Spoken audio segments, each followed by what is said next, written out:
Okay အားလုံးပဲမင်္ဂလာပါ data sharing မှာပြန်လဲကြိုဆိုလိုက်မယ်เนาะ time ဘတ်အဟောင်းနဲ့အကျွေးစီဟောင်းနဲ့ပတ်သက်ပြီးတော့ဘလို့ကြည့်ပြီးမှတန်ဖိုးများစွာနဲ့လဲလှယ်လို့ရဆိုတဲ့အသိပညာဘုဒ္ဓတာနဲ့အထွေထွေဘုဒ္ဓတာတွေကိုအစဉ်ဆက်မပြတ်မျှဝေပေးတဲ့ဒုတိယပဲပြီเนาะဟုတ်ကဲ့ပါတကယ်လို့တကယ်ချင်းမိတ်ဆွေတို့ထိုင်းရောက်ရွှေမြန်မာတို့လက်ထဲမှာ time ဘတ်တွေရှိနေတယ်ကိုက်ညီမှုရှိတယ်ဆိုရင်ဘယ်မှာရောင်းရမလဲဒီကနေ့မှာဘယ်မှာရောင်းရမလဲဆိုတော့မိကုန်းလေးကိုဒီကနေ့လာရောက်ပြီးတော့မျှဝေပေးတော့မှာပြန်ဟုတ်ကဲ့ပါဒီ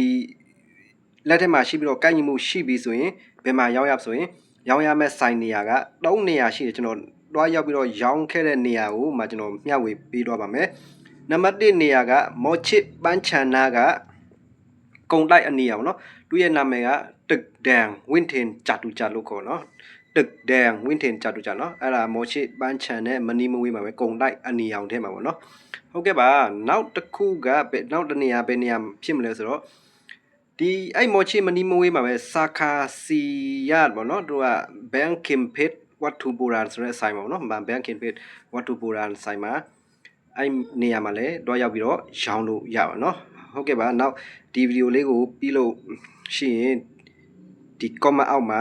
ဒီဆိုင်လုံးဆိုင်ရဲ့လိပ်စာလေးတွေကိုချပေးတော့ပါမယ်ဟုတ်ကဲ့ပါနောက်ဆုံးတနေရာကနွန်ထပ်ဘူရီကဆိုင်ပါနော်နွန်ထပ်ဘူရီဆိုင်မှာဖြစ်ပါတယ်တို့ရဲ့ဆိုင်နာမည်ကရာချာထနဘတ်ထိုင်လို့ခေါ်နော်ရာချာထနဘတ်ထိုင်လို့ခေါ်ပါတယ်နွန်ထပ်ဘူရီမှာရှိမယ်နော်ခုနပြောလို့ပဲမော်ချစ်ပန်းချာနာကဆိုင်လဲရှိတယ်ပြီးတော့အနုစာရီနာဆိုင်လဲရှိနော်အဲ့ဒီစာခါစီရဆိုအနုစာရီလဲနီးရနော်နောက်တနေရာနောက်ဆုံးတနေရာကနွန်ထပ်ဘူရီအဲ့ကြောင့်မလို့နီးဆက်ဆုံးဆိုင်ကိုတွားရောက်ပြီးမှရောင်းလို့ရနော်ဟုတ်ကဲ့ပါနောက်တစ်ခုမှားချင်အဓိကမှားချင်တာက